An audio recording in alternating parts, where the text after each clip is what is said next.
YouTube, welcome back to the Road Warriors Training Compound channel. I'm Bob Komka once again, Senior Instructor under Len Sly, and I'm continuing with Past, Present, and Future of Sayunage.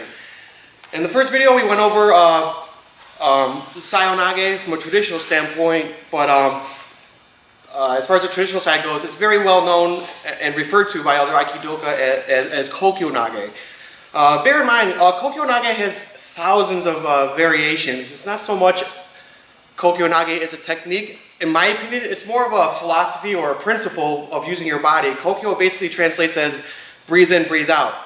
Okay, so my interpretation is if you keep yourself breathing to some degree, you start to build a natural rhythm, even when you're getting tired. As long as you can breathe in and breathe out, you have that opportunity to survive, find openings, and keep fighting, keep moving until everything is ultimately resolved. So, as far as Kokyo goes, the traditional side, I believe this this movement helps like articulate that or personify it. Where at the same time you're breathing, you breathe in, and then you breathe out as you throw.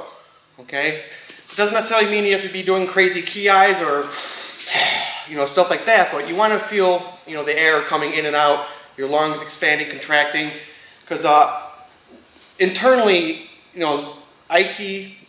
Aikido, Jiu-Jitsu, there's this constant flux between hard, softs.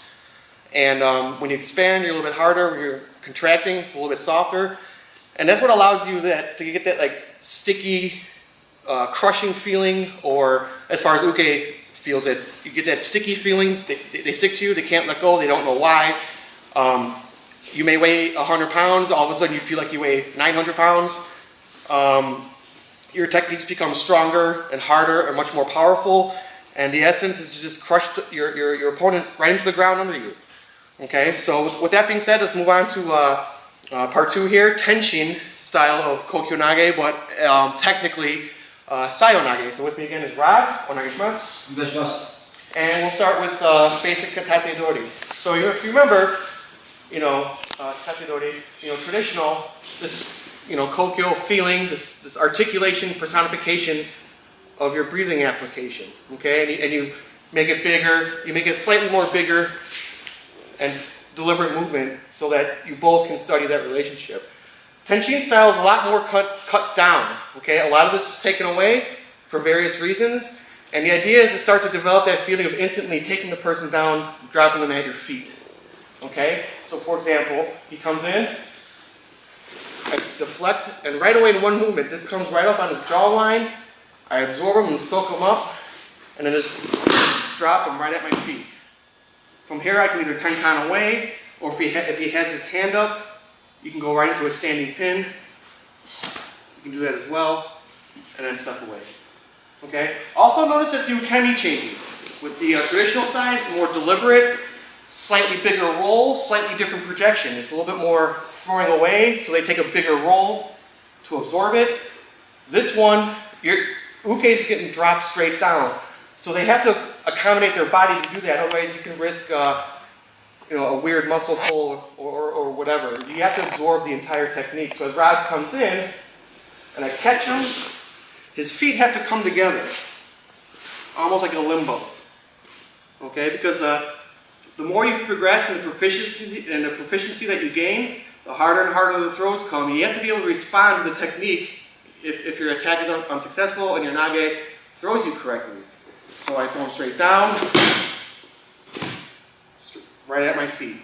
Okay? So the ukemi is slightly different. The technique is more direct, and the ukemi is a lot more direct as far as receiving the throw goes. Okay? So one more time, from katate dori, cut. And I can ride his arm, fingers, and step away. Okay, slightly. As far as the initial beginning, you don't want to offer so much your hand, so if they grab, they have a nice easy anchor spot, to pull, push, and manipulate you. And you can break this grip, but you're going to use more movement. This way, I have a loose fist, almost like I'm holding a lightning bug in my hand. I don't want to kill the bug, but I want to keep it loose and kind of sucker him in. He comes in, I absorb right away. Okay? I let him into the space. Okay? So I'm letting him try to grab me on my terms. So, right? Don't get grabbed. But on my terms, I let him in. Come get it. Now with that, I combine a downward cut to ensure that he doesn't latch onto my wrist for whatever reason or rhyme or reason. So, cut. And then right away, this hand is very circular, almost like a locomotive. Okay? Nice and crisp and condensed. Okay? And same thing, you ride this jawline, drop them right at your feet. Be wary of the feet kicking up. That's why both hands are usually like this. So if this leg does kick up, it's very easy to protect yourself. And depending on how long or tall your uke is, if they ride your arm down, you can get into this pin. If not, if they just fall, it's very easy to tenkan away, step away, keep them at bay, and reset. Okay, so one more time, Takingaikidoback. Here, one, and go. From this side again, so your entry footwork as well. As soon as I cut, this is sliding, slide, throw, slide to get away. Okay, so if you go down and stop, stop. So here, I'm entering in, just soak him up. He gets affected by the throw.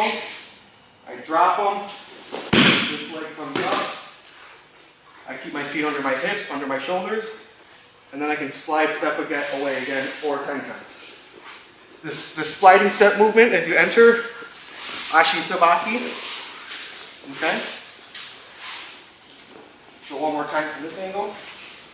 So 1, and go. Keep your knees slightly bent. Bend your knees when you need power to throw.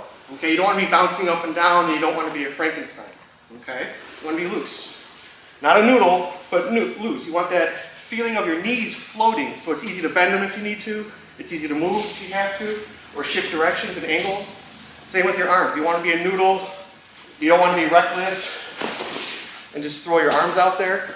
It's very, very precise detail on how these shapes and techniques work. So articulate, cut, cross the jawline, catch, and then power.